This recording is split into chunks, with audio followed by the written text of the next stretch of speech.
Chennai Apollo হাসপাতালে আপনি যখন রোগী দেখাতে যাবেন কিংবা আপনি নিজে রোগী হয়ে যাবেন, তখন আপনি ৪ টা সমস্যার সম্মুখীন হবেন নতুন অবস্থায়।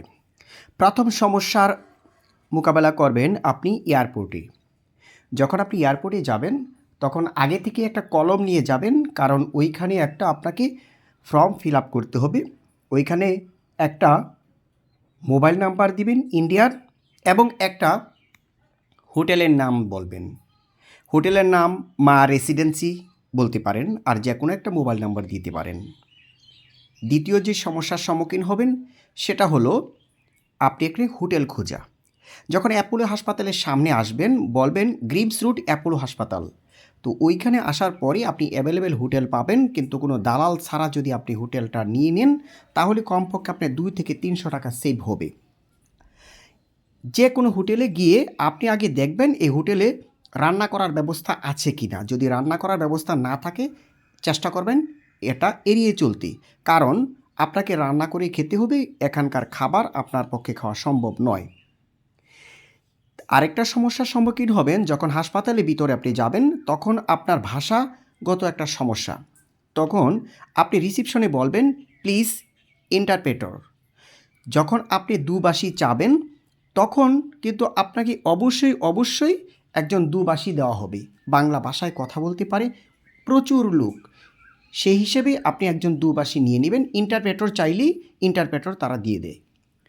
এই ইন্টারপ্রেটারের মাধ্যমে আপনি ডাক্তারের সাথে কথা বলবেন।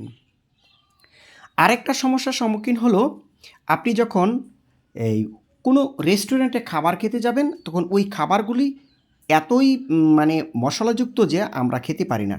তাই আপনাকে অবশ্যই দোকান থেকে কিছু খাবার কিনে নেবেন। চাল, ডাল, নুন, তেল ইত্যাদি কিনে নেবেন, কিন্তু আপনার যে হোটেলে আপনি থাকবেন সেই হোটেলেই রান্না করার ব্যবস্থা আছে। তাই অনায়াসে আপনি এটা নিতে পারেন। আর সবচেয়ে গুরুত্বপূর্ণ যে কথাটা হলো, খালি পেটে আপনি যেদিন পরীক্ষা করবেন, পরের দিন কিন্তু আপনার ডাক্তার আপনাকে সব রিপোর্ট দেখে আপনাকে বিদায় দিয়ে দিবে। অর্থাৎ আপনি সর্বোচ্চ 2 দিনের ভেতরেই আপনার সকল পরীক্ষা নিরীক্ষা এবং ডাক্তার দেখানোর কাজ শেষ। এরপরে যদি আপনার কোনো সমস্যা দেখা যায়, অতিরিক্ত কোনো সমস্যা দেখা যায়, তাহলে কিন্তু হয়তো বা আপনাকে 1 দিন 2 দিন বেশি থাকতে হতে পারে। এ কারণে অবশ্যই আপনাদেরকে আরেকটা কাজ করতে হবে, সেটা হলো আপ ডাউন টিকিট না কেটে শুধুমাত্র এক সিঙ্গেল টিকিট কেটে যাবেন আসার সময়, যাতে আবার একটা টিকিট কাটতে পারেন। বিমানে যারা যাবেন তাদেরকে কিন্তু অবশ্যই বাংলাদেশ যখন ইমিগ্রেশনে যাবেন, তখন কিন্তু তারা বলবে যে আপনার আপ ডাউন টিকিট আছে কি না। সে কারণে আপনি যার কাছ থেকেই টিকিট কাটবেন তাকে বলবেন যে আমাকে তো আপ ডাউন টিকিট তারা চাইবে, আপনি একটা ব্যবস্থা করেন। তারা কিন্তু একটা ব্যবস্থা আপনাকে করে দিবে।